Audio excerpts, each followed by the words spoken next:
Well, welcome to Free. We are a community for addicts, loved ones of addicts, and spiritual refugees. And what we do here is break the silence of addiction while creating space for healing, recovery, and spiritual connection. But there is one thing we don't do here, Carrie. And if you don't know it, we're going to shout it out on the count of three. So if y'all wouldn't mind helping me. 1, 2, 3. Shame! We don't do shame. She yelled out shame. I love that. The enthusiasm, though, that was great. We don't do shame. But there are some other things we do here, Carrie, if you want to tell them about it. We do lots of fun things, but definitely not shame. If you are new, welcome. We're glad that you're here with us. We would love to connect with you after service. Just outside of these doors, you can find some welcome bags. Inside the welcome bags, you'll find some fresh roasted wagon coffee, along with some other free swag, and then the Connect card. If you fill that out, you can connect with us to get onto our mailing list, so you know all the different events that we have throughout the week, throughout the month, and then you also know who the guest storyteller is going to be every week, and it's just a great way to stay connected, get to know all of the fun things we're doing. For example, our sober open mic. If you guys have not been before, this is now our 4th year, I believe. It's amazing. Right. We partner with the Phoenix, and it's sponsored by Colorado Artists in Recovery as well as the Hornbuckle Foundation. And we have all sorts of performers here in recovery. Some of these people are performing for the first time in sobriety. Some of it, there's music, there's poetry, all sorts of just creative outlets. It's a fantastic way to cheer on. Some of these people are like the bravest people you would imagine. I mean, this is hard sitting up here even with the microphone doing announcements, and these people get up here and just show us their talent. So please come and support them. There's a link to sign up. It does not cost anything, but it helps kind of track for funding as far as Colorado Artists in Recovery as well as the Phoenix. And then you can also find the link there to perform. So if you guys have any sort of creative outlet that you want to share with us, get connected. It's a fun way, and everyone's super supportive. Yep, absolutely. It's a big deal. This room gets packed. Right? And we live stream it. It's really fun. Next up, we have our 3rd annual golf tournament. This is going to be at Arrowhead. This is an absolutely stunning course. It's a great day. Even if you're not really an amazing golfer, like I'm not a golfer, but I will still be there. It's a fun way. It's a great way. It's a $250 per player, $1,000 for the team, but all of the proceeds come back here to Free to help us continue break the silence of addiction. It's a wonderful fundraising opportunity. There's also sponsorship availability. So if you guys are, if you own a business or if you have some sort of corporate sponsor, it's a great way to get your name out into the recovery space as well. And that is going to be, I don't think I said that, but that's going to be on June 16th. It's the Monday after Father's Day. Yeah. And I think that's all I got for you right now. That'd be great. Yeah. Thanks, well, friends. thank you, Carrie. So obviously, Carrie and I are not Ryan Canaday. Ryan and Tammy are in Panama right now. They are celebrating 20 years of marriage out there in Panama. Yeah, we can celebrate that for sure. So that includes holidays and weekends. So it's a big deal. So, yeah. So we will be here next week, and then Ryan will be back the week after. So how we start service every week, we start with celebrations. We want to lift up the good. So raise your hand, and we've got Kayla and Carrie with their microphones, and let's celebrate together. So we'll take 3 minutes.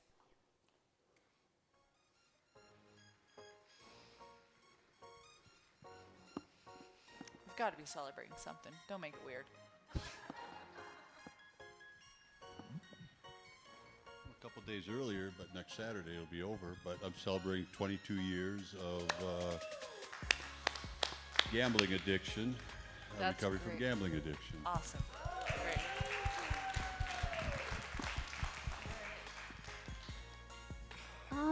I guess this is just a celebration of the new beginning to my recovery once again. So Awesome. Yeah. We'll celebrate that for sure. I think Caleb, Matt's got one back there, Matthew, on our tech team. We couldn't do what we do here without Matthew. I am Matthew, alcoholic, and today I am celebrating 10 months clean and sober. I'm celebrating my granddaughter graduating from the University of Colorado 59 years after me. Woo! Go Buffaloes.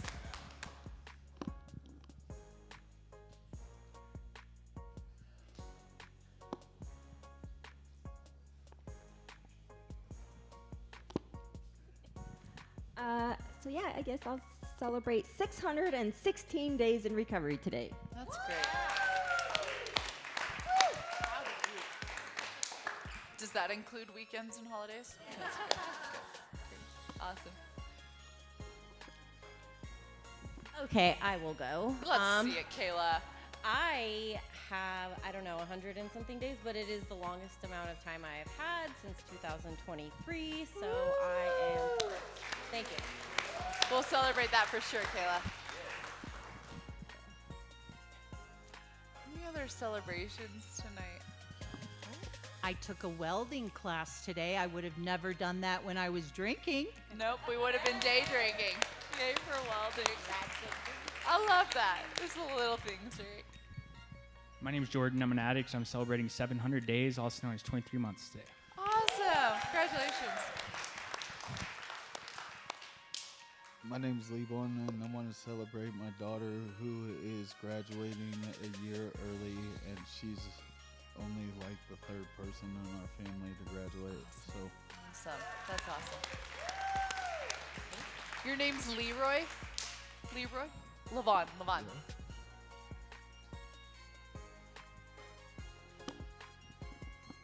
Any other celebrations?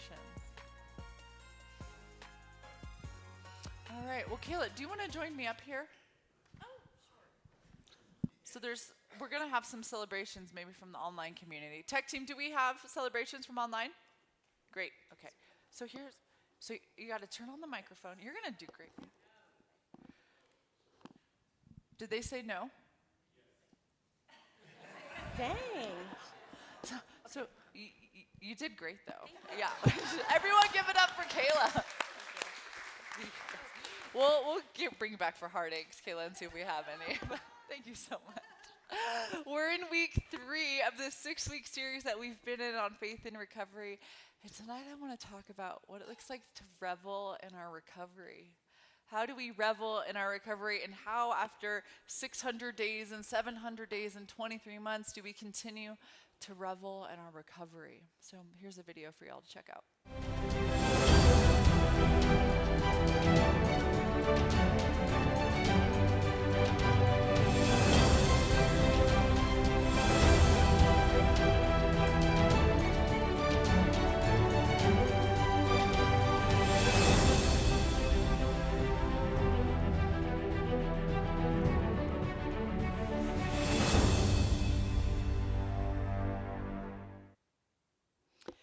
I got sober when I was 28 years old.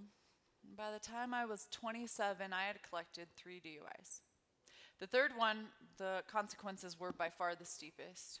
I mean, the financial repercussions were the worst.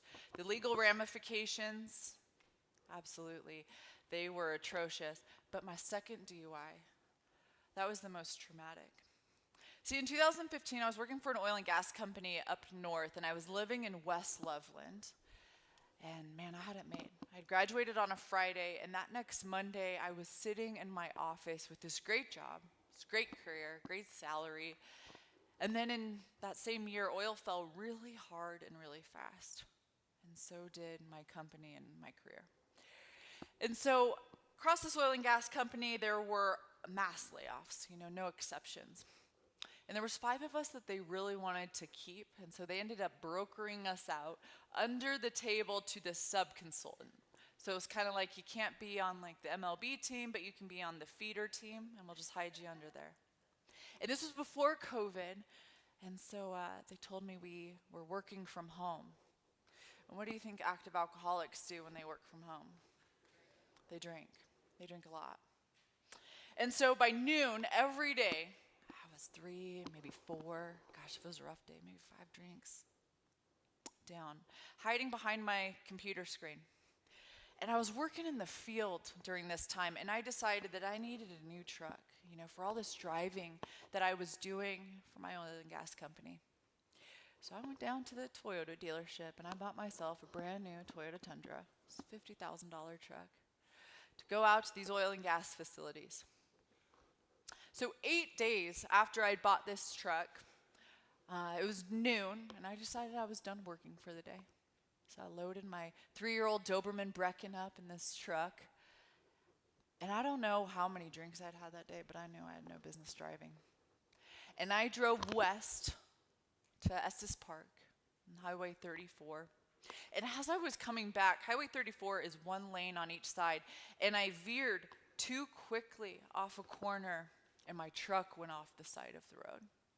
And so my truck, it starts to tumble down the side of this mountain. And the only things that stopped us from this plummet was smashing into a pine tree. I think I've got this photo. Yeah, every airbag in that truck went off. And somehow my dog and I, we got out of this truck and we crawled our way up the side of this mountain. And I don't remember a lot from that day, but I remember refusing medical help, and I remember getting arrested for a DUI. And I was put in one cop car. My dog was put in another. It's bad when your dog's getting arrested with you. And I was taken to Larimer County Jail, and my dog was taken into the Estes Park Animal Shelter that night. So the closest that I've ever come in my life to taking my own life was that night in the Larimer County jail cell. I was pacing back and forth, and I was just thinking, I cannot get sober. I cannot stay sober. I cannot put the bottle down. My life is a wreck, and now I'm in $50,000 worth of debt because that brand new truck I got, I was too busy drowning myself in vodka to get insurance on that truck. Yeah. So today, I'm light years away from where I was at in Larimer County Jail, pacing back and forth and wondering if I should just end it all. My life is so different in recovery. And after 6 years, when I first walked into the rooms of recovery, I just had this natural enthusiasm, and just this natural passion. I had this optimism about God's plan for my life. And about a year ago, it started to shift a little bit. The next thing I knew, I got in this rhythm where I was just kind of lethargic, just low level, depressed. My passion was fading, my joy was kind of non-existent. And I found myself just wondering, what the heck is going on with me? My life was so abundantly beautiful in recovery, and I was having a hard time seeing the blessings. And if I'm being really honest with you, I was taking my recovery for granted. I was really blocked off. And I want to talk to you tonight about what it means to live wholeheartedly in your recovery. What it means to revel in your recovery. Because we are all recovering from something, whether that's a drug addiction or an alcohol addiction or codependency. We are all recovering from something. So how do we keep that spark on? How do we keep that spark alive for ourselves and for others? And how do we revel in our own recovery? Tonight I want to look at a story in Scripture. It's in Numbers chapter 13, and just to give you some context. So Moses is standing with 12 of his leaders over the tribes of Israel. And he's going to commission them to go out to the promised land and go see this land that God has given them. So Moses, he gets these 12 leaders and he begins to send them out on this assignment to assess the land. And here's where it picks up. The men come back with their reports, and in Numbers 13:27, the men give Moses this account. And they say, we went to the land that you sent us, and it does flow with milk and honey. And here's the fruit. And Scripture actually gives an account of the fruit that they found. They found these large pomegranates and these grapes as big as you've ever seen. These are Texas big grapes. And they go back, and this really interesting thing happens. God says, I'm going to give you this land. Give it to them. And look what it says in the next verse, verse 28. It says the only thing is that the people who live there, they're fierce, and their cities, they're well fortified. So there's no way they're getting in. And worse yet, we saw the descendants of the giant Enoch. So there's giants that live there. And I want you to take notice of verse 28 because it shares something that's really significant about grasping a life that we revel in. In verse 28, that's the mentality of people who never step into the promise that God has for them. You guys know the people that quit the alcohol or quit the drugs, but they never live a life in recovery. They're just dry. A dry drunk. Or the people that leave that codependent relationship or that toxic relationship, but then they never do any work on themselves after. This is the mentality of people who do not live wholeheartedly or in the dreams of their life or their recovery. And in Numbers chapter 13, it goes on and it says, Caleb interrupted and called for silence before Moses. And he said, let's go and take the land now. So he's saying now, like with a sense of urgency. Someone who's depressed or lethargic, they're not showing up with a sense of urgency. We can certainly conquer it. But the other men who had explored the land, they disagreed with him. And they said, we can't go against them. They are stronger than we are. So isn't it interesting how two different people, they can experience the exact same thing and get the exact same report, but they come to different conclusions in their mind. One is optimistic, and the other conclusion is one of defeat. So what's the difference between people who live a life that they revel in and people who don't? Because if you read up on Caleb, he didn't come from a spectacular pedigree. He came from the wrong side of the tracks. He stuck out like a sore thumb. Have any of y'all been there? So it wasn't necessarily his pedigree that differentiated him, but it was his ability to hear the promise of God and to cling to it. So listen to what God says in spite of the people who could not cling to his promise in Numbers 14:23. It says, not one of them will see the land that I promise. And I wonder how many times in the face of opposition, of your business or your marriage, your family, your own walk in recovery, that you've looked at the outcome and you've kind of shrunk back because you didn't believe God could show up in the way that you thought God needed to. In verse 24, watch what God does for the one man. The one man who didn't fit in. The man who stuck out like a sore thumb. The one man who didn't have the correct pedigree. It says, but because my servant Caleb has a different spirit and follows me wholeheartedly, I will bring him into the land he went to, and the descendants will inherit it. Two different groups of people. One was wholehearted, and one walked with apprehension. One was blocked off. So how do we revel in our lives? How do we live a life that God has promised for us? How did I get out of that funk last year?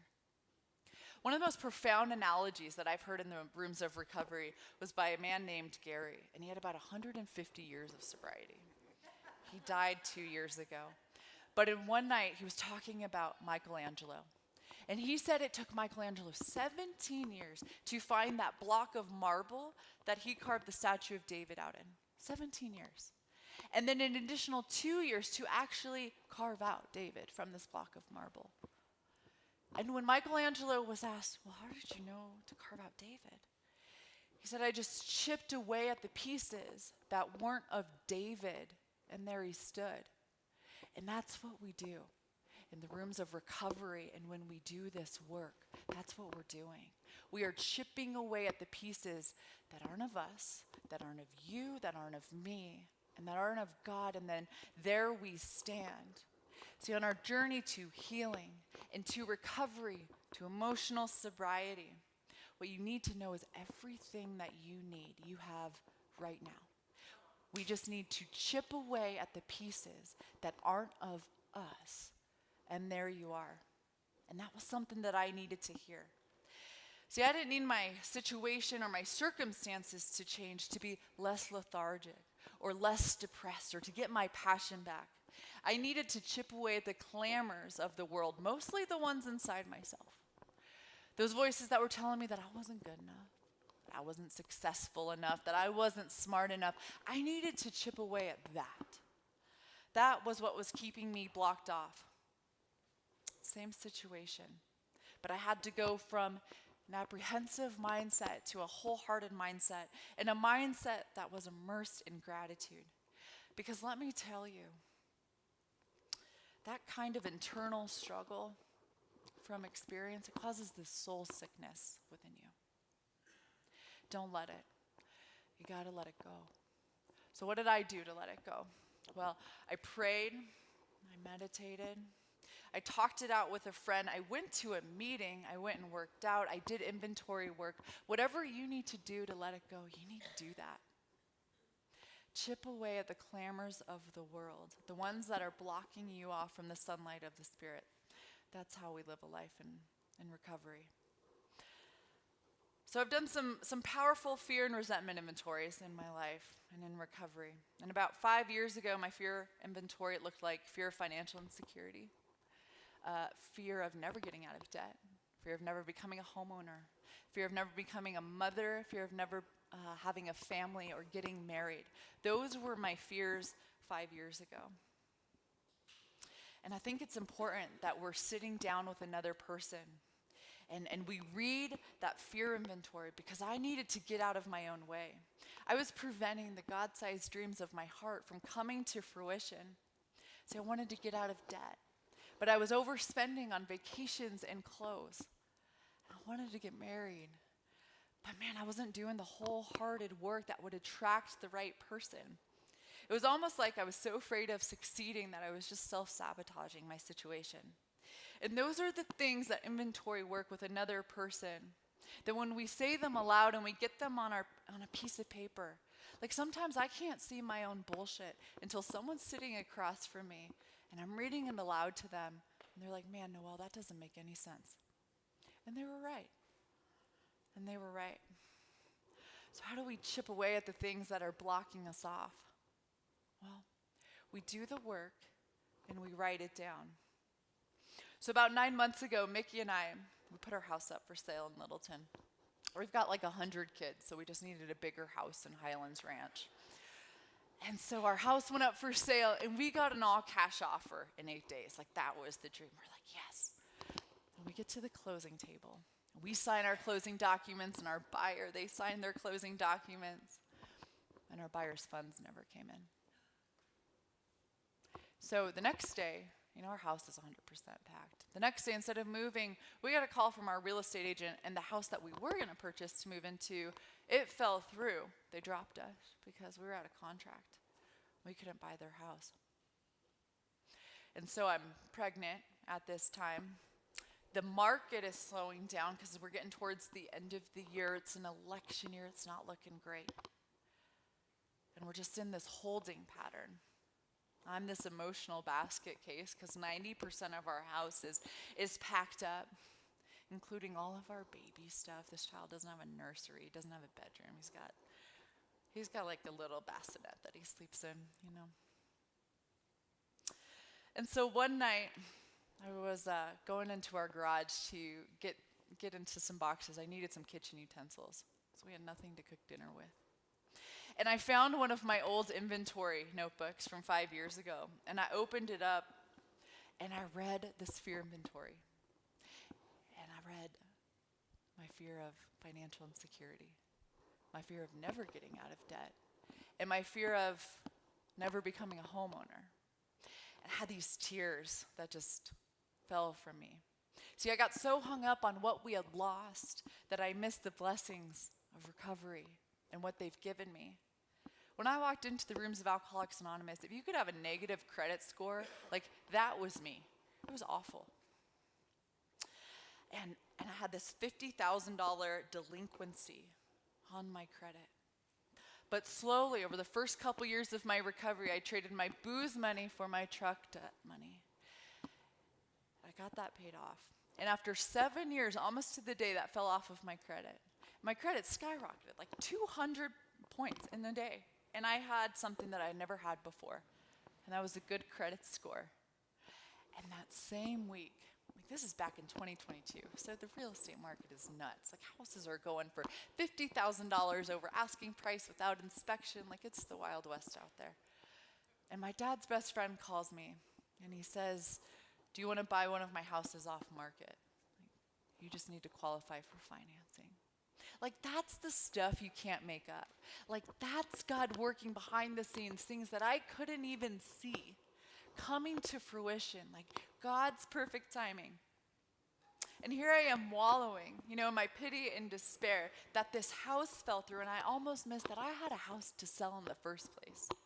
Like I got so busy living life with all the blessings that recovery has given me, and I almost missed that I used to pray for the days that I have now.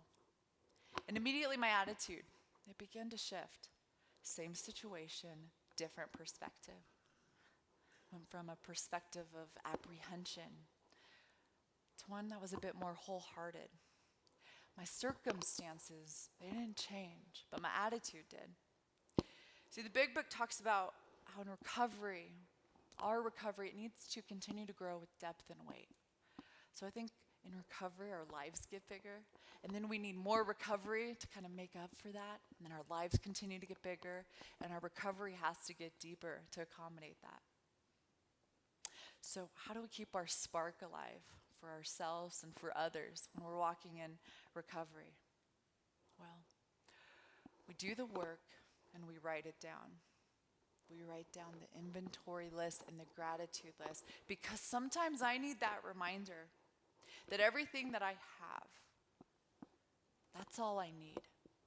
It's already inside of me, and it's already inside of you. I just need to get out of my own way. So I'm going to play a song for you tonight. It's called Amen. It's by Shabuzi and Jelly Roll. And it's a great one.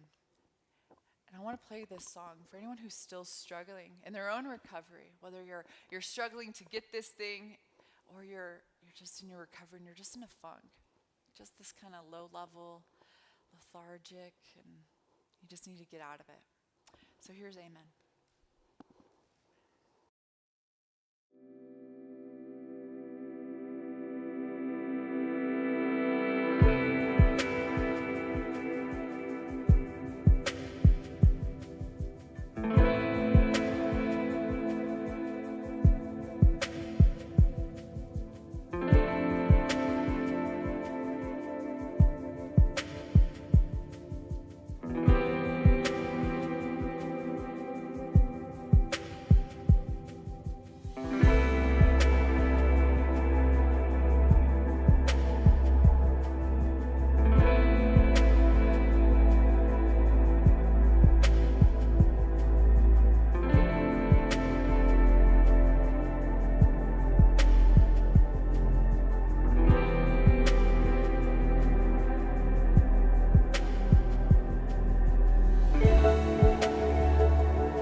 I know, right? I don't know if you heard Noelle, we only play country when Ryan's out of town. So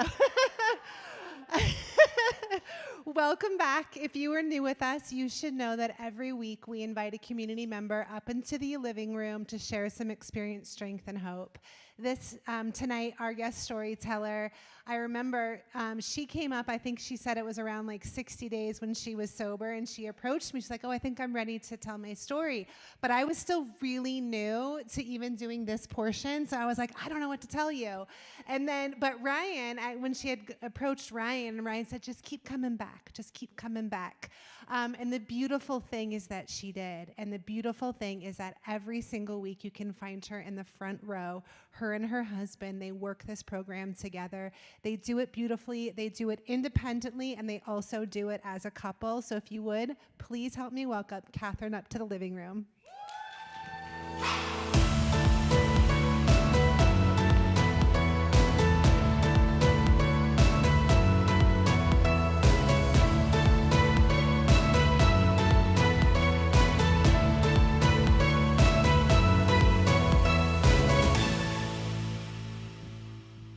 Katherine. Hello. I want to start. I know Mom might be watching, so we want. But that being said, I want to start kind of at the beginning. So again, one thing that we do around here is we don't do shame, and so this is not to throw anyone under the bus, and this is not to make anyone out to be the bad guy. But you did start your use very early. Can you tell us a little bit about when you started and what it looked like kind of growing up, and kind of take us through some of those earlier years? Absolutely. So I actually called my mom before 7 o'clock. So yeah, you know, it's funny, our memories are a little different, but what I remember is my first experience getting the pot from my mom, about 12 years old. And using her bong to smoke the pot. And, you know, from then, you know, went to drinking every weekend. By the time I was 14, I started taking acid all the time. And it just kind of escalated from there. You know, I started going to a lot of raves. I started doing a lot of other harder drugs. Yeah. You said you were kind of the cool kid in high school, kind of the partier, kind of like the one always like going out and kind of living a little bit differently. Yeah, I don't know. I think I wanted to be the cool kid, and I wanted to fit in, and that's what my high school looked like when I was 14, 15 years old. If you didn't smoke weed and you didn't drink, then you weren't cool.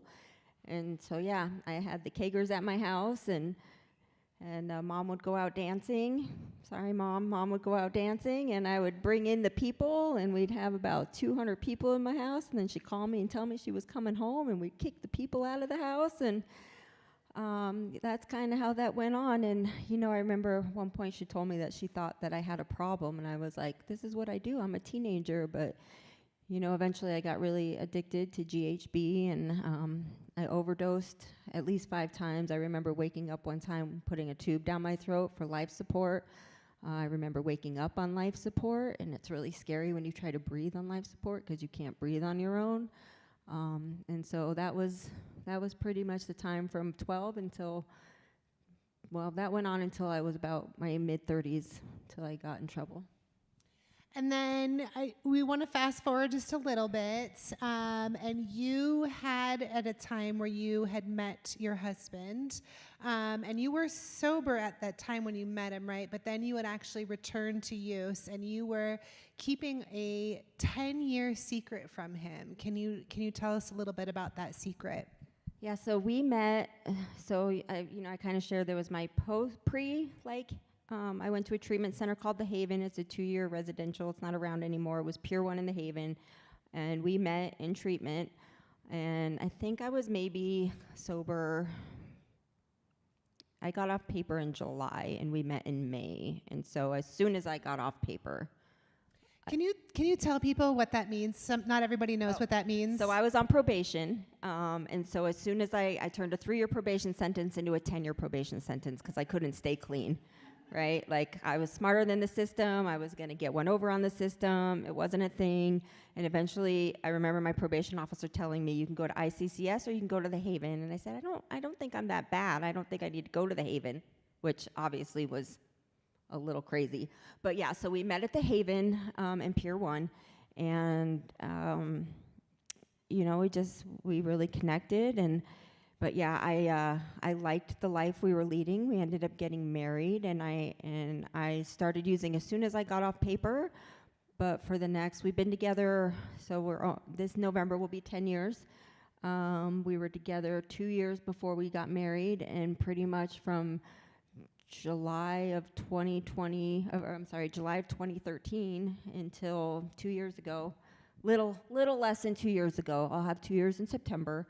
I was lying. I was smoking meth every day, all day, and my whole life was revolved around getting drugs, getting high, and everyone in my life was in recovery, right? Because when I went to the Haven, I got out, and all my people, everybody, my whole life was recovery. And so my whole life was getting high, to act not high, to fool everybody, which again was another part of my addiction, was being able to like manipulate the people around me thinking I was sober when I wasn't. So it was very exhausting. And I can't even imagine, right, that the amount of effort it took to keep up that lie and the amount of effort it took to keep yourself hidden, right? Like all these people around you were talking a language, right? And they were living it out loud and living in recovery, and then knowing that you had that secret. What did it actually feel like at the time? So I was really good at pushing that guilt down. But there would be times where we would be at we would go to like a convention, like a recovery convention. And I remember one time they do a countdown, right? And at the time I was supposed to have 4 years, right? But I had relapsed recently. And it just, there was a lot of shame and a lot of guilt, but a lot of more I just felt so worthless, and so I wanted what they had so bad, but I had no idea how to get there. Like, there was a part of me that wanted to stay clean and sober, and there was another part of me that just didn't think I was capable of doing it. Did you think that if they really knew what was happening on the inside, that they wouldn't accept me, or that if you told them the truth, that all of your life would go away? Oh yeah, there was a lot of shame around that. So for probably about 3 years, maybe a year or two before I actually got sober, I was done. I wanted to get sober. But I knew in order to do that, I had to get honest. And that fear was so deep inside of me that I would lose everything, right? Because why would my husband stay with me when I'd been lying to him for 10 years about being clean when I wasn't? And why would my mom forgive me when she'd watched me go through so much? She finally thought I was sober, and I wasn't. And my friends who had been in my life that I'd just been lying to, why would any of these people, right? Because we're taught in recovery to keep our recovery safe, and if somebody is in your circle using, you have to separate yourself from them. So why would I not lose everybody? So. And I remember you were telling me that you actually had gotten caught a few times in that 10 years, and you weren't that good at keeping it. We might think that we have it all together, but there was glimmers that you really weren't holding it all together. Can you tell us of what was that final moment where you were like, I can't keep this up anymore, this is too exhausting? Yeah, so it was like a cycle, right? So I'd get away with it, and it always happened over right before big events, right before Christmas, right before our wedding, right before this, where he would find something, right? He would find a pipe, he would find my dope, he would find something, and I would give my excuses and tell me, it's going to be different this time. And then, a year would go by, he'd find it again. And then the last time was about maybe 2 weeks before I actually made the decision to get honest and tell him, I need to go back to rehab because I can't do this on my own. And he found a pipe. It was a broken glass pipe, and he threw it down on the couch, and he said, it's just the same old thing. There was no fight. There was no defeat. It was just disappointment and he'd just given up, and that hit harder than any argument we'd ever had. And so, I still think that there was a part of me that believed that he didn't know how long I had been using, and so there was still, I was on that verge of, knowing I had to get honest, but there was still so much fear around it. And we got in a fight one day, and, when I was using, whether I was right or wrong, I didn't have a leg to stand on when I knew that I was lying to him, and he knew I was lying to him. And so I just remember leaving for work one day, and I turned the corner, and I was sitting in my car, and I was just sobbing, and I just knew that I knew that I needed to get clean, and I knew that at that point in time, I didn't care what happened. I didn't care if I lost everybody, and if my mom cut me off, and my husband said, get out, and my friends said we didn't want anything to do with you. At the other end of it, I would be clean, and that was all that mattered. And so I went to Blackhawk. One last time, right? I had some stuff left. I went to Blackhawk. I'm pretty sure I drank, and then I sat in the parking lot in Central City, and I just called every single treatment center. Thank God I had insurance, right? So I got to go to a pretty bougie, right? I had been in a hardcore treatment center. I was like, if I'm going back to rehab, I'm going somewhere where they have a pool. And I did. And then something stuck. And then something, when you got out and now you're living this life, why is it different this time? And how does your life look like now? I'm so grateful for my life today, right? Every time I'm driving to work, I have a job that I am absolutely passionate about. I work for people that care about me, that love me. 2 of the owners showed up today to support me, right? I get to give back to people. I get to be of service to people.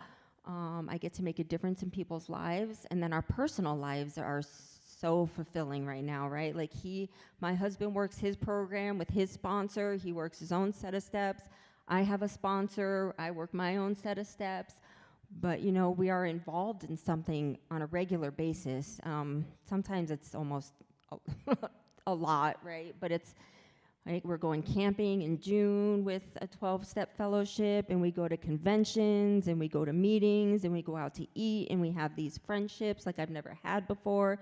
And we come here, and this has really been a big staple in finding my spiritual connection, because I didn't have that before. I was raised in a household where my mom was really abused by the church, and God was this strike you down kind of thing, and I had 2 gay parents, and so that was a big thing where because according to religion they were condemned to hell, and so there's all this fear and judgment for me around religion. So this place and my recovery it's just been a really amazing journey so far. And I don't even have 2 years yet. I can't wait to see what the rest of my life looks like.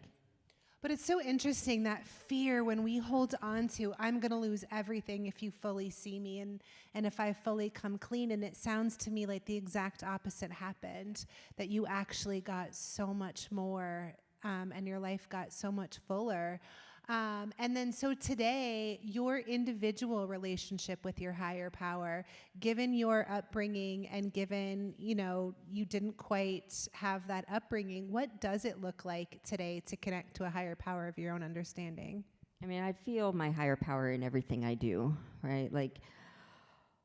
So the first time I actually felt something, we went to church, and I've never really felt that before, and it was super emotional.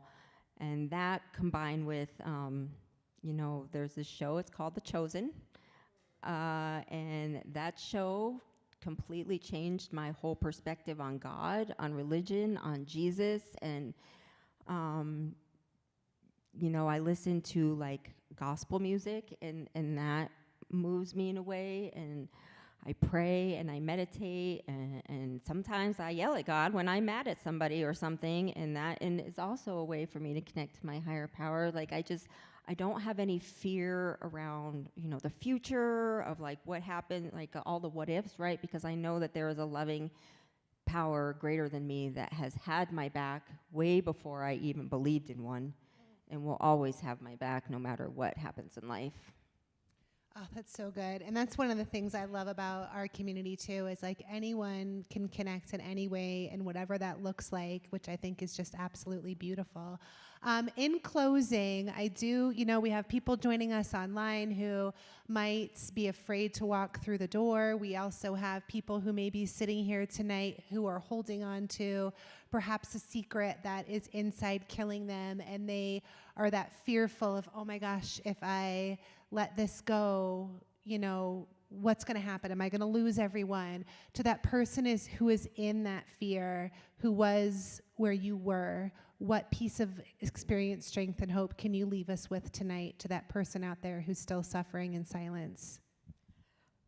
There's so much freedom in being able to be truthful with yourself more than anybody, right? Getting honest with myself was probably the most powerful moment of my life. And when I let go of my fear of what might happen, I was able to get honest with other people. And, no matter what happens, if you're struggling with addiction, if you're afraid to tell somebody, or you're just afraid to get clean and sober because it's a terrifying process, I promise you, no matter what happens on the other side, as long as you're clean, life unfolds beautifully. Thank you so much for that. And you're going to stick around, right? And I know she's around here frequently. Connect with her, get to know her. Please thank Katherine for joining us today.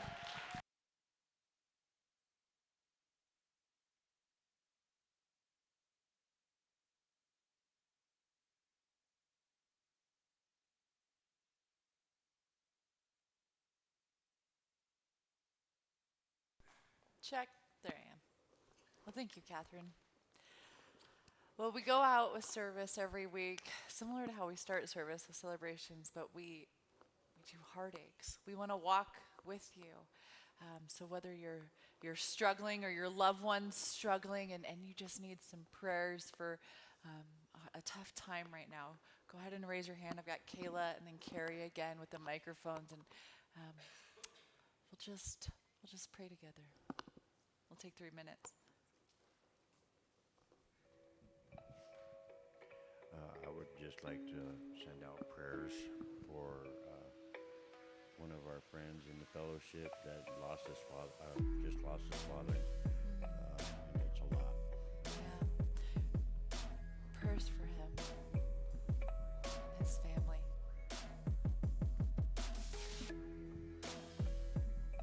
Hi, I'm Sheila, and I just want to send prayers to my sister-in-law. She has kidney disease. She's in the hospital for the umpteenth time and has some internal bleeding that they can't find the cause of. So please pray for her. Yeah, lifting her up. Thanks, Sheila.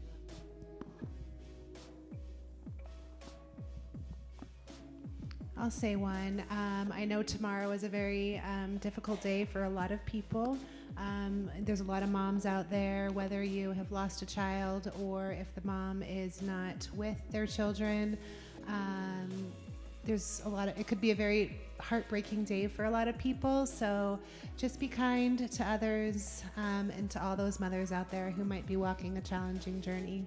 Yeah, beautifully said. Thank you for that, Carrie.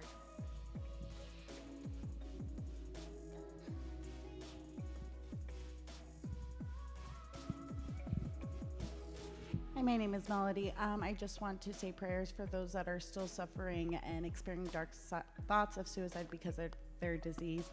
I was at an H&I meeting yesterday, and I had a lot of people express that, so I really just want to make sure we keep all those that are still suffering in our prayers. Yeah, thanks for that, Melody. I've been there.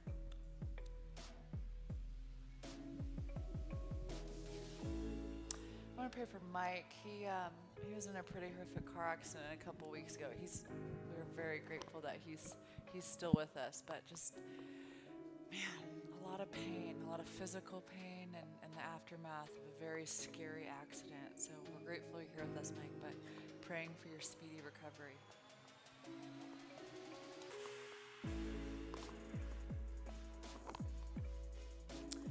Any other heartaches? Looks like we've got one more. My name is Sarah, and along the lines of tomorrow with being Mother's Day, also praying for those who had lost their mothers and how hard that day can be. So I'm praying for all those who are missing their moms. Yeah, thanks for that, Sarah.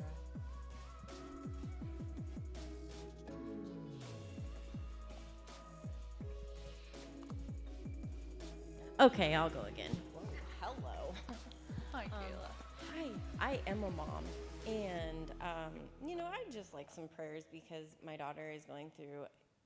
She's 13, okay, and she's learning how to Enough said. experience like feelings, and me too. So not ideal to do it at the same time. So some Gosh, prayers would be yeah, helpful. Prayers for that. Hey, tech team, do we have any online? Nope. Sorry, Kayla, you didn't get a chance for redemption. We'll get you next time, though. I appreciate you being willing.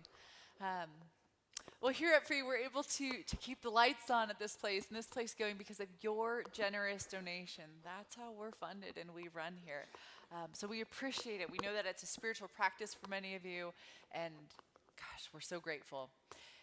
There's a couple ways that you can donate here if our mission of breaking the silence of addiction, it really speaks to you. The first is on our free app. If you guys haven't downloaded this, it's a great app. It's got all of our past messages and services, our recovery meetings, but it also has a little drop-down menu where you can give there. The next would be on our website, which is freerecoverycommunity.com. Again, there's a little drop-down tab. And then we've got a kiosk out here, and it's similar to our Jip jar, but you can pick the amount now, and then you just dip your card, and it's very quick and easy. And then if check or cash are more your thing, we do have our donation boxes. So we appreciate your generous donations, and you guys helping us break the silence of addiction here at Free. So shall we go out with a prayer? If you guys aren't familiar with the Serenity Prayer, it's on your screen here. If you feel called to, I encourage you to open your hands as a sign that you're ready to receive. But it goes, God, grant me the serenity to accept the things I cannot change, the courage to change the things I can, and the wisdom to know the difference. Amen. You guys have a great weekend. We'll see you next week.